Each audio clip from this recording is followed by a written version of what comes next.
Every afternoon, Thomas the Tank Engine puffs along his branch line with Annie and Clarabelle.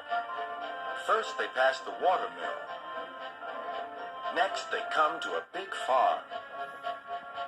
Then, they can see a bridge with a village nestled either side of it. This is a special place. Whenever children hear Thomas coming along, they stand on the bridge waving until he is out of sight.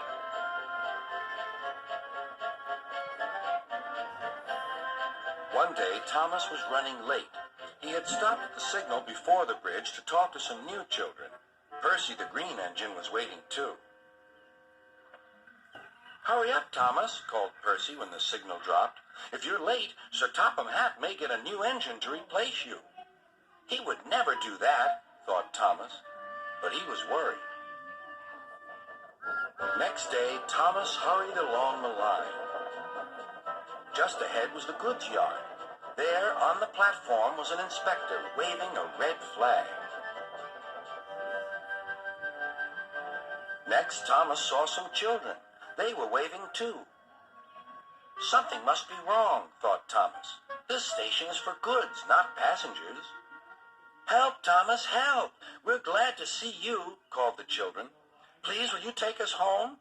The station master explained to Thomas's driver that the school bus had broken down, and all the parents would be worried if the children were late.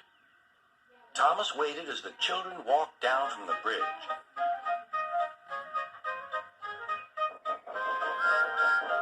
Then he took the children to the next station where Bertie was waiting to take them home.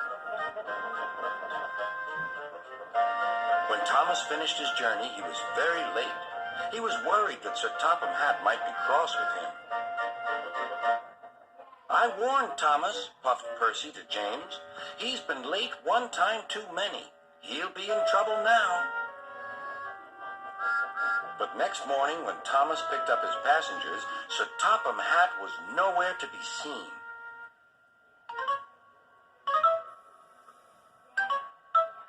"Thank goodness," sighed Thomas.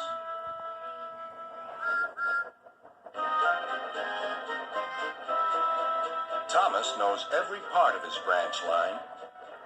Just ahead was a stretch where the hot sun had bent the rails on the track.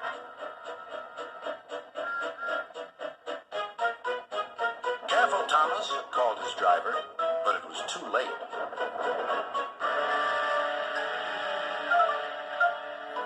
"That's done it," said his driver. "We shan't get any further today." "But what about my passengers?" asked Thomas. "Don't worry, they'll be looked after," replied his driver. While workmen repaired the line, Thomas had to shunt freight cars in the yard. Bertie came to see him. "I understand you need my help again." "Yes, Bertie," replied Thomas sadly.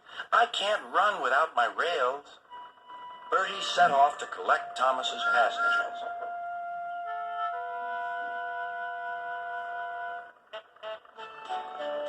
"Hello, Bertie," they said. "We're glad you're here." Bertie drove along the road that runs by the railway. He stopped at each station along the line. Sometimes he stopped between stations to let people off closer to their homes. Thomas felt miserable. "I've lost my passengers to Bertie. They'll like him better than me." Sir Topham Hatt arrived. "Your branch line is repaired. I'm going to change your timetable so that you and Bertie can work together more." When Thomas reached the station, there, to his relief, were all his passengers. "Bertie is a good bus, but we missed our train rides with you," they said. Later, Thomas spoke to Bertie. "Thank you for looking after my passengers." "That's all right, Thomas. I'd like to make new friends, but I'm glad to share them with you." "You're a good friend indeed," replied Thomas, "and always will be."